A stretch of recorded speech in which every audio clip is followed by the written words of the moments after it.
the part of the sun god, the moon god, Agni, the god of fire, Indra, the lord of paradise, Vayu, the wind god, Yama, the god of punishment, Dharma, the god of piety, and Varuna, the god presiding over the waters. All obeisances to you, who are none other than Lord Vishnu. Purport. How does it work in there? Well, as long as they hear fine, that's okay by me. Purport. Since the sage Kardama was a Brahmana and Swayambhuva was a Kshatriya, the sage was not supposed to offer obeisances to the king because socially his position was greater than the king's. But he offered his obeisances to Swayambhuva Manu because, as Manu, king and emperor, he was the representative of the Supreme Lord. The Supreme Lord is always worshipable, regardless of whether one is a Brahmana, Kshatriya, or a Shudra. As the representative of the Supreme Lord, the king deserved respectful obeisances from everyone. Yor kendragnindra vayunam yamadharma prachetasam upanistana adatse tasmai shuklayate namaha. You assume, when necessary, the part of the sun god, the moon god, Agni, the god of fire, Indra, the lord of paradise, Vayu, the wind god, Yama, the god of punishment, Dharma, the god of piety, and Varuna, the god presiding over the waters. All obeisances to you, who are none other than Lord Vishnu.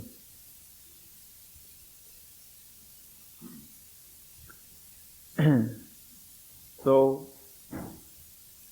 here we have a exemplary statement by Kardama Muni, a statement which typifies the way in which Vedic culture was undertaken. The Vedic culture is a very respectful culture, and we find that whenever one is seen to be representative of the Supreme Personality of Godhead, then that person is respected as representative of God. The king, in general, is seen as a representative of the governing principles of the Supreme Lord. The Supreme Personality of Godhead maintains order in the society, so the king, it is his business to do that, and so thus he represents God for maintaining law and order within the society. So from that point of view, one may offer respect to him as one was offering respect to the Supreme.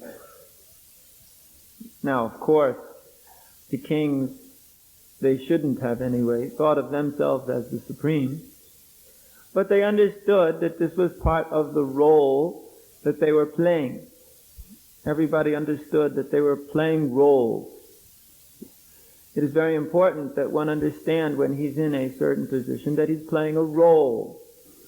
Meaning, he's doing something because it is his duty. And being that it is his duty, he will accept a role or a position and carry out his duties according to that which has been given to him by superior authorities. Just like we have ambassadors in state. The ambassadors, they take charge of the affairs of a country outside of the country's boundaries. The ambassadors, they are living in the embassies in all of the major cities of the world, of each country. Even a small country has embassies, or at least representatives, in every other country, or most countries. What to speak of large countries who may have 3 or 4 or 5 representatives per country or more. So the concept of ambassador is well known to us, for it is simply a principle which is to be accepted when one is trying to represent the interests of some larger body outside of his own domain. Similarly, Krishna has ambassadors. Those ambassadors or representatives are many, and they are in many forms. The king is one of them. The father or mother is also a representative of the Supreme Lord, inasmuch as they must represent the Lord to this child who now has to grow up and develop Krishna conscious qualities in Vedic culture. Similarly, the teachers, brahmanas in the society, represent the Supreme because they are giving knowledge which is coming from the Supreme. So they are respected in the society. And above all, the sages and saintly personalities represent the Supreme because they are giving Krishna consciousness to the people in general.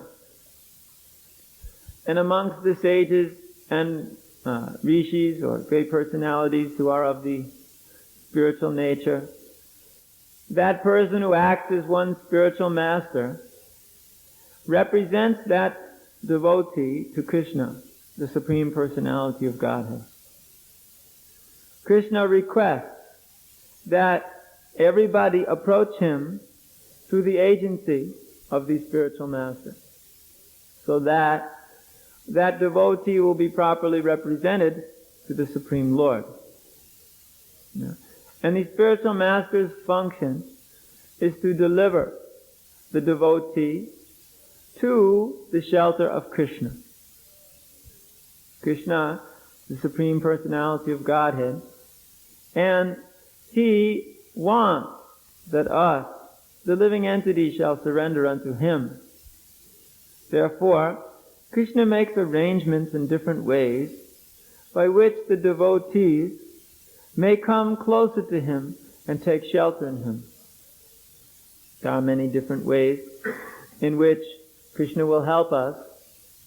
We find the most important way is that he's situated in everyone's heart, acting from within as Checha Guru. Checha Guru means the spiritual master who's sitting within the heart, who is giving instruction, working hand in hand with the Lord within the heart, is the external manifestation of the Lord within the heart, who's instructing out from outside, namely the spiritual master. He, coming in different manifestations, will instruct us on the path of spiritual life. There is the spiritual master who directs us towards Krishna in the beginning. Just like all of you, when you are engaged in distributing books, you are engaged in preaching activities, you are pointing the way for some conditioned soul to achieve the shelter of Krishna. Therefore, you are all acting as Vartmana Pradarshika Gurus. Lord Chaitanya said, Jai Dako Tare Kaho Krishna Upadesh, Amar Agya Guru Hoye Tare Desh. Wherever you go, whoever you meet, please talk to him about Krishna. Give him instruction. Krishna Upadesh. Upadesha means instruction. Give him instruction as to Krishna consciousness. Amar Agya Guru Hoy Tare Desh. And on my order, you be a guru and save the people of your land. Therefore, throughout all places, there are devotees of the Lord who are distributing Krishna consciousness in the form of the literatures of Srila Prabhupada, or in the form of the holy name of the Lord, or in the form of prasadam, or in the form of simply engaging people in a nice varnashram community, with the goal of bringing them to Krishna, who are acting as Vartmana Pradarshika Gurus. So here, today, we are having a Vyas Puja offering to one Guru only. But in fact, there should be puja offerings for all the gurus who are sitting here and who are instructing the people of the world. Of course, that is a little impractical. Therefore, one guru accepts the worship on behalf of the disciplic succession so that we may all come closer to Krishna. There's also the Shiksha Gurus, those who give instruction on an equal level with the Diksha Gurus. The definition is there, the difference of definition is there, because the process of giving initiation and the process of giving instruction are not necessarily always connected. In Vedic culture, there is the acceptance of a spiritual master in very young age. When one may be 12 years old, he may receive the sacred thread. These are called Kula Gurus or family gurus. They simply give some initiation, but they never give instruction in spiritual life. Therefore, it was up to other personalities to give instruction to the students in spiritual life. And that instruction was characterized by the potency to connect that devotee with Krishna. In fact, Guru is known by the way he connects you to Krishna.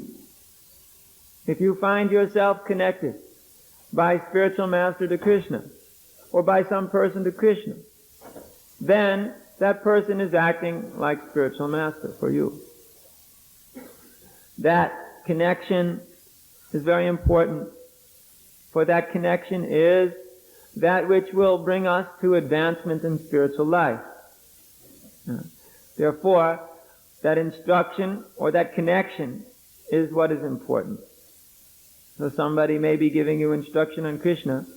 He may not be the one who initiated.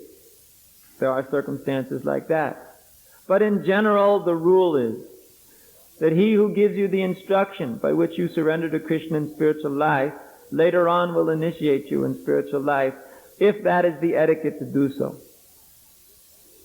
The etiquette says that when the spiritual master departs from the planet, those who are his disciples may then in turn, if they wish, or if they are ordered, accept others into the disciplic succession. In this way, the disciplic succession expands. So, the whole point is that Krishna wants that he be represented in the human society.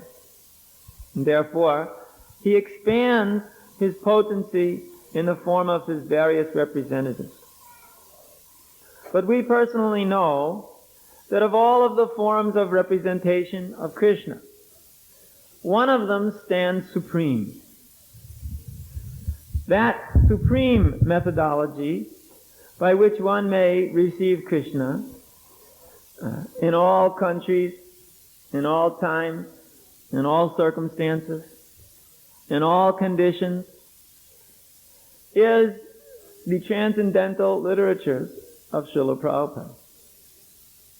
We find that Prabhupada is present in his book, and that despite whatever failings we may personally have, so long as we are engaged in, actually, according to the ways in which Prabhupada wanted, distributing him throughout the human society, then to that degree we will be successful in our spiritual life.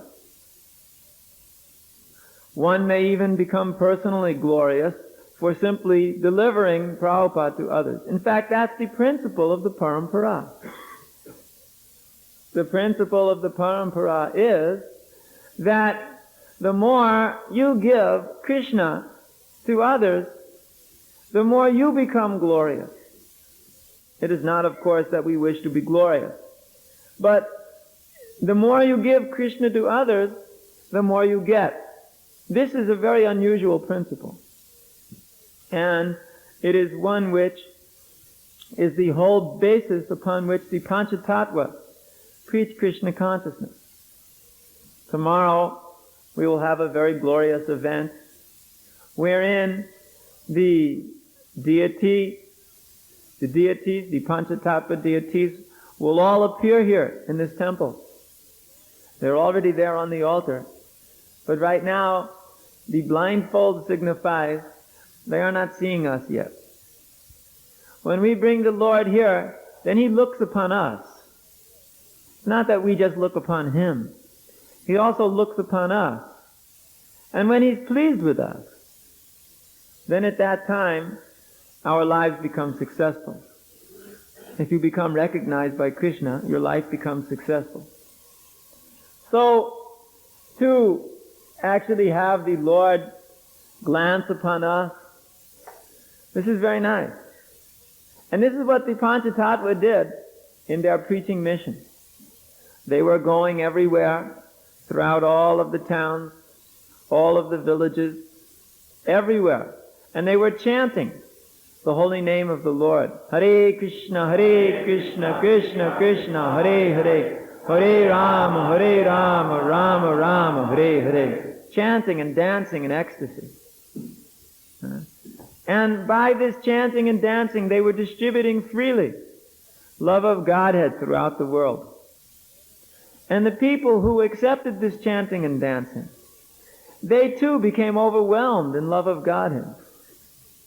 Formerly, when Krishna appeared, more than 5,000 years ago, He had the storehouse of love of Godhead locked up.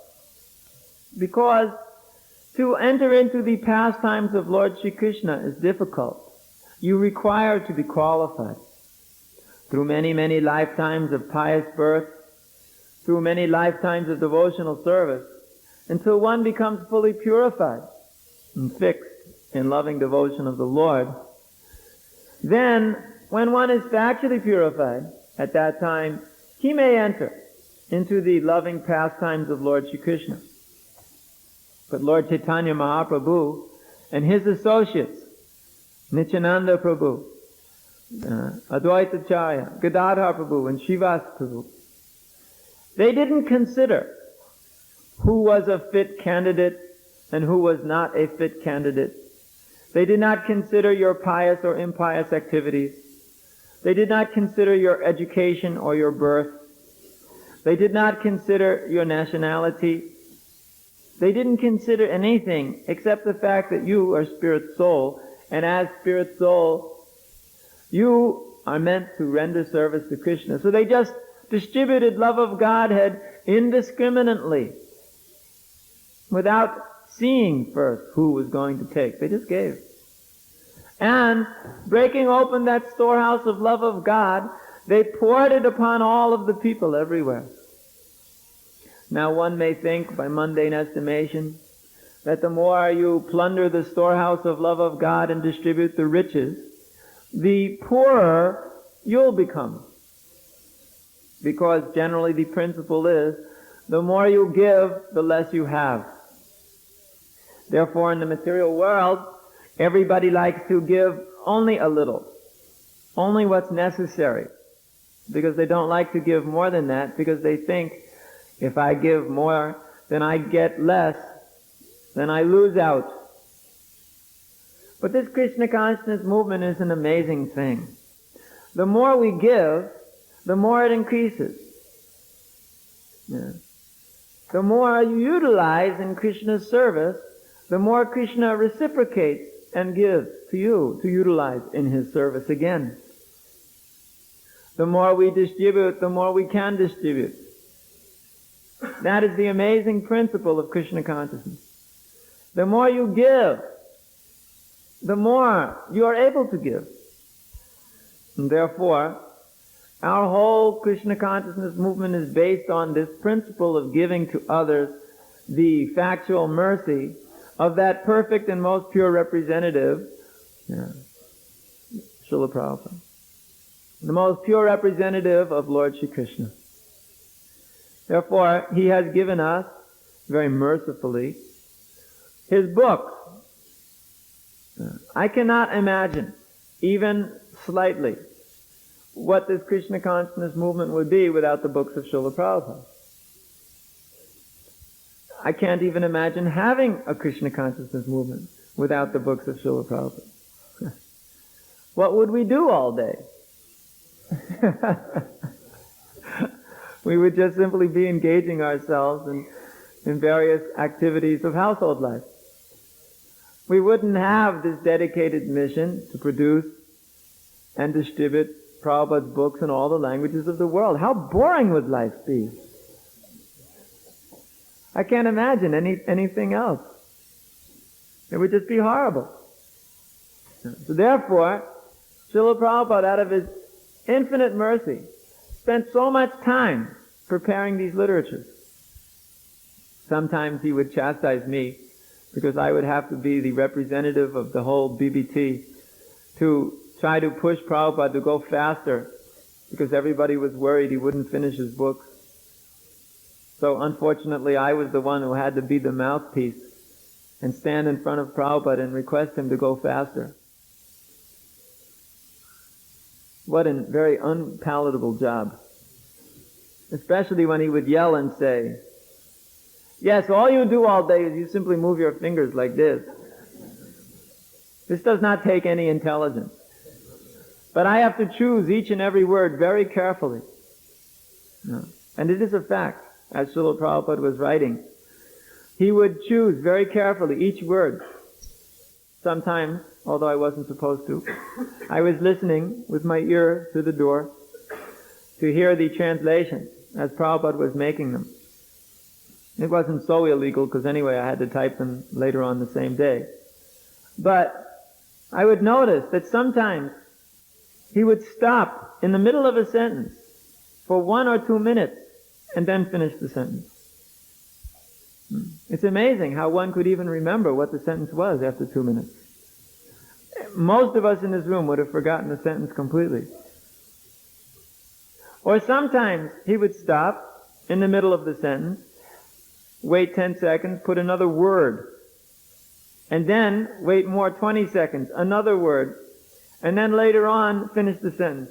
And yet it was all perfect. It's extraordinary. If anybody has ever tried writing with a dictaphone, you'll understand how difficult it is. And I don't have to be afraid to say it got better and better every day. Every day it was getting better and better. In fact, once we were on the Venice Beach in Los Angeles on a morning walk. So I thought I'd ask something bold.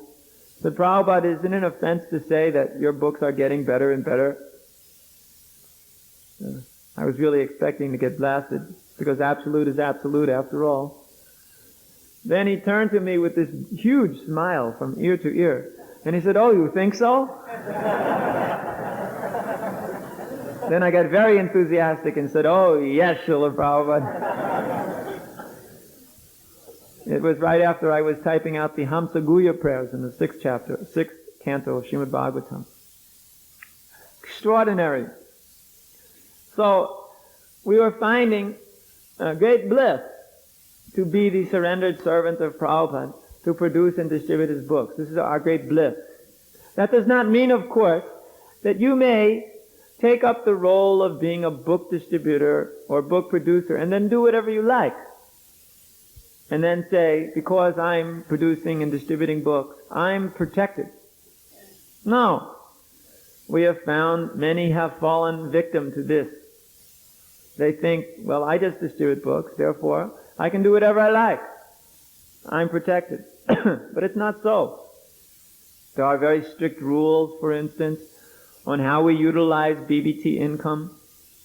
In some places, they might take the BBT income and half of it spend it on their own temple and call it a loan, which they never repay. But we are very strict on this point, as Prabhupada has made this the point, that one must utilize the BBT income according to rules which he has set down. You cannot cheat on this. One has to do everything according to the principles. Then there is great potency there. because the pleasure of the spiritual master means potency. In fact, when the spiritual master is satisfied, then all spiritual realization may come to the disciple. This is the method. There is an example of the potency of pleasing Guru, and this is not even now the spiritual master, but this was the Danar Guru of the Danar Veda in the Mahabharata. We find, and there was once one personality who wanted to be Dronacharya's disciple, but he wasn't qualified because he wasn't very purified in his lineage. Therefore, he could not take up being a student under Dronacharya. So he made a statue of Dronacharya and worshipped that statue of Dronacharya very perfectly, and every day would practice his archery until he became so powerful that he was the best archer in the world, even better than Arjuna. So we understand from this principle that simply by worshipping the Guru, in this case it was the Guru of the weaponry, teacher, and one becomes very powerful, for he received the knowledge which comes from that teacher. In other words, when you make your desires and the desires of the spiritual master one, when you make your heart simply surrendered to the desire and mission of your spiritual master, then you become very powerful. And you can accomplish many things for the satisfaction of your spiritual master. One gets on the same wavelength, so to speak. In fact, that's exactly the perfect analogy. One gets on the same wavelength, wherein he wishes to simply satisfy the spiritual master. Of course, it's probably a harmonic, because nobody can be on the same wavelength. But when one factually makes his life the mission of his spiritual master, then his life is perfect. Because his spiritual master, having made his life perfectly in tune with the desires of Krishna, has brought that Krishna consciousness into the world. Therefore, if you follow, you become perfect. So, everybody's responsibility is to become a perfect follower of his spiritual master. We all have that responsibility. Nobody is beyond that responsibility. Sometimes there have been many who talked as if they were following their spiritual master, but in fact they never followed his instructions. One may talk whatever he likes, but if you can't even follow the 4 regulative principles or chant 16 rounds a day, then what's the use of your talk? Talk is cheap. Anybody can say, I'm disciple. But one must act like one by having discipline. Disciple means discipline. Discipline means you discipline your life according to the orders of the spiritual master. And Srila Prabhupada has given plenty of orders, plenty of instructions. Therefore we should follow them. Not only following some and rejecting others, but we should follow those principles which are given. We are emphasizing, of course, the basic principles, because Prabhupada did say books are the basis. But he did say purity is the force, and utility is the principle.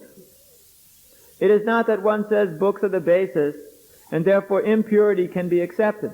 No. Because purity is the force by which the basis will be maintained and expanded. One can't just say utility is the principle and reject books as the basis, saying that books are not practical. We should only distribute, bumper stickers and candy wrappers, and books are the basis, and utility is the principle, and purity is the force. These are 3 very important principles that one must always have these 3 together. That means purity in following the principles given by the spiritual master, and dedication to the book distribution mission of the spiritual master. We find some talk about purity, but they have no understanding that without books there's no basis to your purity. Without the preaching, you're not connected to Chaitanya Mahaprabhu. Lord Chaitanya's whole mission was to expand his Sankirtan mission. So without the Sankirtan mission, then what's the use of purity? One may sit under a tree somewhere and chant very nicely. But just like Srila Bhakti Siddhanta Saraswati Thakur said, Dushtamana, this means you are cheating mind, sitting under a tree in some sacred secluded place and looking for the worship of the common people who think you are very great because you are secluded from the society. Yet within the mind, thinking of glorifying oneself. Therefore, we accept the three. There must be balance. In every properly running society, there must be a balance. If there's an imbalance in any direction, things do not work very nicely. Just like if you have too many brahmanas in a society, then who's going to manage? Who's going to do the work? Who's going to make any money? Therefore, you have some brahmanas, some kshatriyas, some vaishyas, some shudras. And you need more shudras than vaishyas, and more vaishyas than kshatriyas, and more vaishyas than kshatriyas than brahmanas. So there has to be a balance. If there's an imbalance, the whole society goes to hell. If you have too many kshatriyas, then everybody ends up in fighting with each other all the time, and simply trying to prove how they're better than somebody else, wasting time. If there's too much vaishya, then simply everybody's making money. Yeah, and competing with each other in the money-making business. Whose house is bigger than whose? Who has more things in his house than the other person? And if every society is dominated by Sudras, then everybody's running around simply looking for cinemas and bars and nightclubs and sex on the street and anything. Present society is fully dominated by Sudras. Therefore, it is of the lowest class. So there has to be a balance. We have to have enough of each category. Similarly, within the Krishna consciousness movement, we also require a balance of duties. Some persons have to accept different duties, but that's not the point I was making.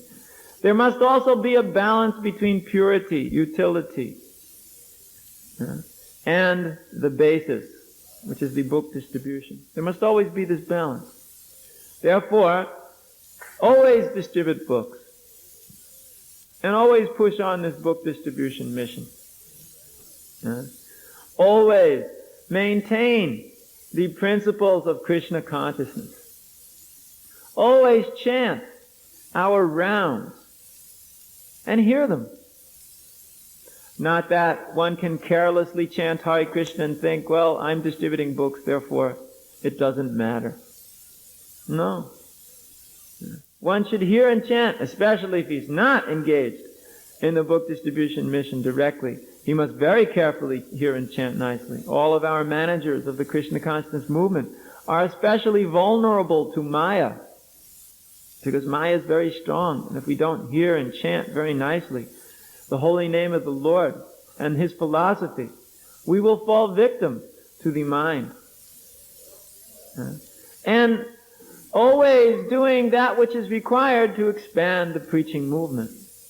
These are simple principles, but they must all be there. Let's not get out of balance. All the balance must be there all the time. Those who have gone out of balance into one direction or another have left Krishna consciousness. Because you can only maintain your activities within a structured Krishna conscious society when you're properly balanced. Because after all, it's very, very difficult to live with others. It's very easy to live on your own. Then you can do what you like whenever you like. Living with one other, like a wife, then it starts getting tough. Imagine living with many, many hundreds of people all the time.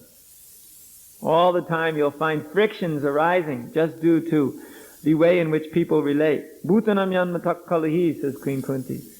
All of the agitation in the society comes from social intercourse, simply because people talk to each other. They just talk and therefore they get agitated.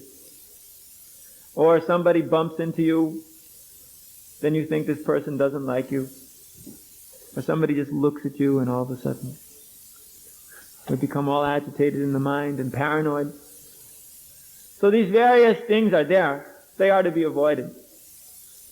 Therefore, this principle which we discussed in the beginning of the class is very nice. The principle of surrendering to the spiritual master. It's a very nice principle. Because if you just surrender to that mission, then all these other things follow automatically. You'll know that I've got to chant my 16 rounds every day nicely, because if I don't, I can't accomplish the mission of my spiritual master. I'll be in Maya. I've got to follow the principles of Krishna consciousness, rising, bathing, chanting, everything properly, on time, regulated. Because if I don't, I'll be in Maya. I've got to only eat prasadam. Not that I can just eat any old thing and call it prasadam. Because otherwise, I'll be in Maya. I've got to only read Prabhupada's books. Because by reading them, I'll become Krishna conscious. Otherwise, I'll be in Maya. Automatically, everything falls into line. If I make money by illegal means, or I do it in ways which are very cheating, then I'll also fall into Maya, gradually. Anything which is outside of the principles given by spiritual master and Krishna will cause us to fall into Maya. Therefore, our whole Krishna consciousness movement is based on the principles given by Srila Prabhupada. And we must keep them that way. That way we'll be strong.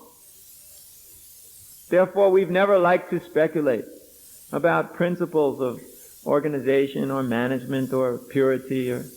We like to just simply do it the way Prabhupada did it, as much as possible.